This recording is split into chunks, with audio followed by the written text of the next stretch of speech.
Salim rafiki yangu popote ulipo na unapoendelea kunisikiliza. Leo tuna topic inasema unapoona mkono wako unacheza, jicho lako linacheza, mguu wako unacheza au kiungo chako cha mwili chochote kinacheza, kuna vitu hutakiwi kuvipuuza kwenye maisha.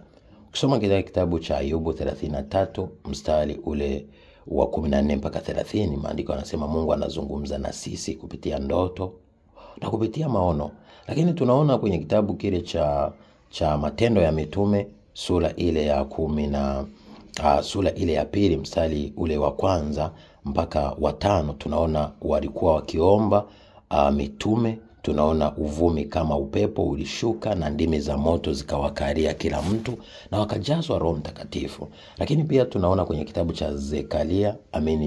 cha Ezekiel, tunaona Mungu alikuwa akimgusa kwa namna tofauti tofauti mwili wake, lakini pia na Daniel amezungumzia juu ya hilo kitu. Lakini pia tunaona Yesu mwenyewe ameguswa juu ya hicho kitu. Lakini pia tunaona mwenyewe Paulo akiwa anaenda Damaska, Matendo 9, tunaona nguvu ya Mungu inampiga na macho yanakuja kupata kama upofu. Kwa hiyo kwa namna nyingi, kwa njia nyingi, Mungu amekuwa akizungumza na watu. Na ndio maana Paulo pia anathibitisha kwenye kitabu cha Wakorinto, anasema nilikuwa katika roho sijui, nilikuwa katika mwili sijui, lakini niliweza kupandishwa mpaka mbingu ya 3. Kumbuka hayo matendo yote yanayokuwa yanatokea, kuna ishara nyingi utazipata kwenye mwili wako. Kuna wengi unakuta wanaomba, moto unawaka ndani yao, wengine wanasikia kama uvumi kama upepo, wengine wanasikia ishara mbalimbali za mwili, wengine wanahisi kama ganzi. Kuna mambo mengi yanatokea kwenye ulimwengu wa roho. Sasa juu ya swala la jicho kucheza, ina maana ni nategemea ni upande gani na ni mkono gani. Kama ni upande wa kuume, ina maana ni upande wa dunia, upande wa baba yako, upande wa mume wako. Kama ni upande wa mume wako, ina maana yanaweza kuwa kwa mema au kwa mabaya.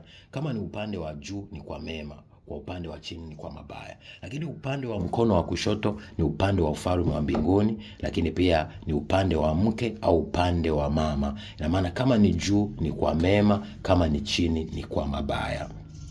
Lakini kama ni mkono pia, maandiko yanasema nitakushika kwa mkono wa kuume wa haki yangu. Kwa hiyo mkono wa kuume umekuwa ukitumika kwenye ulimwengu wa roho kuonesha Mungu anakushika. Lakini mkono wa kushoto pia unaonesha pia ni ishara, lakini ya upande wa kike, unaweza kuwa kwa mema au kwa mabaya. Ndio maana mkono wa kushoto kwenye ulimwengu wa roho kunaweza kuonesha upande usiofaa, lakini mkono wa kuume ni upande wa Mungu kuruhusu jambo. Lakini bega la mkono wa kushoto, ina maana ubavu wa mkono wa kushoto. Ukiona ubavu unacheza, ina maana kuna jambo Mungu anakupa taarifa juu ya upande wa kike au upande wa kike au upande wa ufalme wa mbinguni. Lakini kama ni ubavu wa upande wa kulia, ina maana ni ubavu upande wa duniani au upande wa mwanaume au upande wa baba.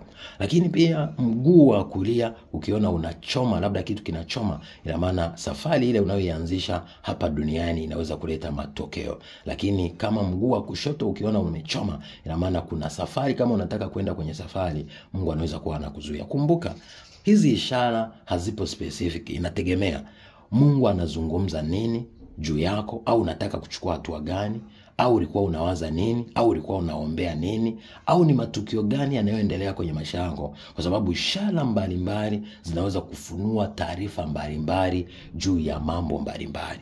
Kumbuka, ukisoma kitabu kile cha Mhubiri 5:3, anakuambia ndoto zinaweza kuja kwa sababu ya shughuli nyingi, lakini pia ishara mbalimbali za Mungu zinaweza kuja kwenye maisha yetu kwa sababu ya shughuli mbalimbali, kwa sababu ya maombi, kwa sababu ya hali mbalimbali zinazoendelea kwenye maisha yetu, au mazingira, au vitu tofauti tofauti, au Mungu kutupa taarifa fulani fulani kupitia Roho Mtakatifu.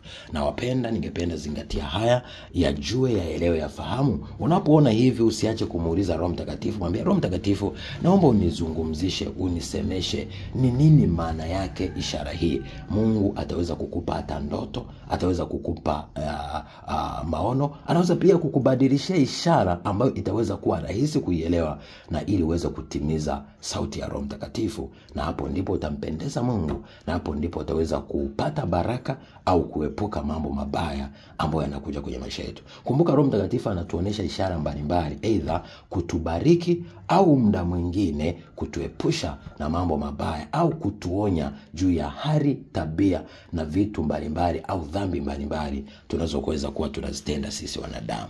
Na wapenda, God bless you. Be a shining star in Jesus name. Shalom.